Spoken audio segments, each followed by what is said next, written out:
歡迎大家嚟到小窮仔頻道。今日係2025年11月21日星期五。以下由我小窮仔個朋友仔小窮美同大家睇下呢則新聞啦。呢則新聞資料來自11月21日至香港01。我哋睇下個標題先。標題係40歲達成環遊夢，年輕少女狂省錢招數曝光。對時下年輕人來說，一輩子勤苦打拼，65歲才退休的生活模式已成過去式，越來越多人追求早早退休，享受自由人生。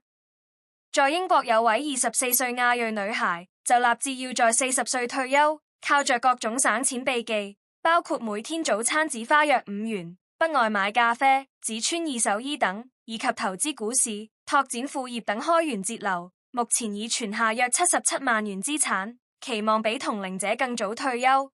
到了45歲，不用向老闆請假，只要想休息就能隨時休。24歲的亞裔英國女孩 Mia 就奉行 FIRE 運動，她在 TikTok 分享自己計劃在40歲時退休的財務規劃，包括儲蓄、投資、預算管理等，獲得9萬多名粉絲追蹤。如今她已存到7.5萬英鎊，約港幣76.7萬，希望能在40歲以前退休。為了達成提早退休的目標，Mia 透露每天早餐只吃水煮蛋配半個貝果，花費僅50便士，約港幣5元。他不在外頭買咖啡，也不做美甲，身上穿的則是二手衣。若說他擁有的最大經濟優勢，就是畢業後不用從家裏搬出去，並在求學過程中獲得父母支持。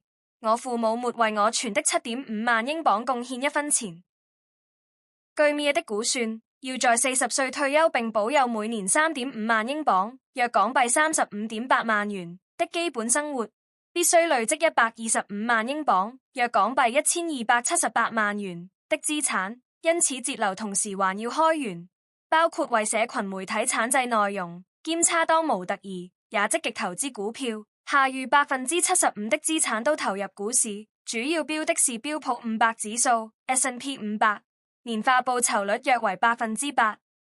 不僅如此，他每月仍撥出1500英鎊，約港幣1.5萬元，繼續投資。未來更希望每月投資金額能拉高到2000英鎊，約港幣2萬元以上，才能達到40歲起年領36.1萬港幣的被動收入。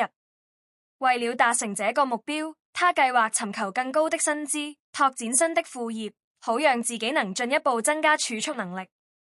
Mia 強調自己並不討厭工作，也不想無所事事，但希望能在40後達到半退休的目標，只接自己喜歡、感興趣的工作專案，不必再受朝9晚5的上班族生活所拘束。也就是說，到了45歲，我不用向老闆請假，只要想休息就能隨時休息。許多粉絲推崇 Mia 的財務計劃，更欽佩他的自律。不過也有人認為這種嚴格的極簡生活其實是浪費寶貴的青春時光。如果可以，我寧願在年輕時享有自由。畢竟，在20、30多歲時旅行，嘗試不同的工作，會比到了50、60歲更容易。也有人表示，一旦進入婚姻，有小孩，恐怕計劃趕不上變化，還不如趁年輕享受生活，活在當下。誰知道明天會發生什麼？唔知道大家對於早些退休看法係點呢？歡迎留言俾我，記得訂閱小窮仔頻道，下次見。